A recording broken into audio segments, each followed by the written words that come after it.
ஓ முருகா! வெற்றிவேல் முருகா! வேலுண்டு வினையில்லை, மயிலுண்டு பயமில்லை. என் அன்பு தங்கமே, இன்று உனக்கு ஒரு அற்புதமான நாள் என்பதை நீ மறந்துவிட்டாயா? நீ மறந்தாலும் உன்னுடைய அப்பா நான் அதை மறக்க மாட்டேன் தங்கமே. நீ வேண்டியதை நான் கொடுக்கும் நாள் இன்றுதான். அந்த நாள் வந்துவிட்டது. இன்றிலிருந்து உனக்கு நல்லது மட்டுமே நடக்கும். இன்று வரை துன்பத்தை சுமந்து வந்த நீ இனிமேல் இன்பத்தை மட்டுமே அனுபவிக்கப் போகின்றாய். நான் இனி உன்னிடம்தான் இருக்கப் போகின்றேன். உன் அன்பிற்கும் பக்திற்கும் ஈடு இணையாக நானே உன் அருகிலிருந்து உன்னை முழுமையாக வழிநடத்தி செல்லப் போகின்றேன். என்னை ஆனந்தத்தில் உச்சத்தில் மூழ்கடி செய்த உன்னை, என் அன்பு குழந்தையே, உன் வாழ்க்கையில் உன்னை இருள்படாமல் நான் பாதுகாப்பேன். இது நிச்சயமாக ஒரு தங்கமே. நான் உன்னை தேர்ந்தெடுத்த பிள்ளை. நான் உன்னை விட்டு எப்பொழுதும் விலக மாட்டேன். சில சமயங்களில் நான் உன் அருகில் இல்லாதது போல நீ உணரலாம். ஆனால் எப்பொழுதும் உன் வாழ்க்கையில் நான் இருந்து கொண்டேதான் இருப்பேன். நான் மௌனமாக இருப்பதால் உனக்கு சில எதிர்மறை எண்ணங்கள் உண்டாகக்கூடும். நான் உன்னை கைவிட்டு விட்டேன் என்று கூட உனக்கு தோன்றலாம். ஆனால் அவை எதுவும் உண்மையல்ல. நான் எப்பொழுதும் உன்னுடனே இருப்பேன்.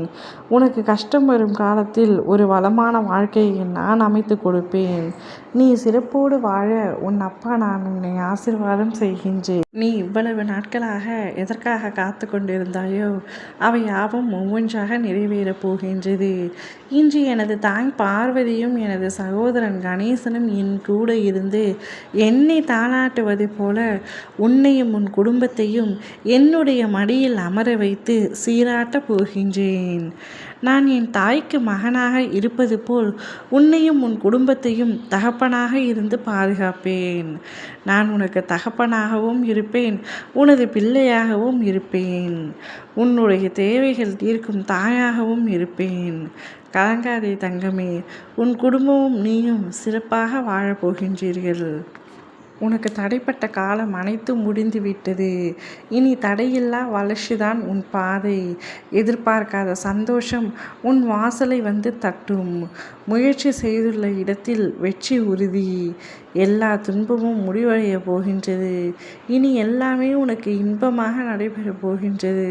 சில வேதனைகள் உனக்கு தாங்க முடியாததாக உள்ளது. என்மேல் பாரத்தை போட்டு கர்ம வினைகளை அனுபவித்து தீர்க்க போராடி வருகின்றாய். கவலைப்படாதே. உன்னை ஏதாவது ஒரு வகையில் நான் ஆறுதலை விரைந்து தந்து வேதனைகளை குறைக்க உதவுவேன்.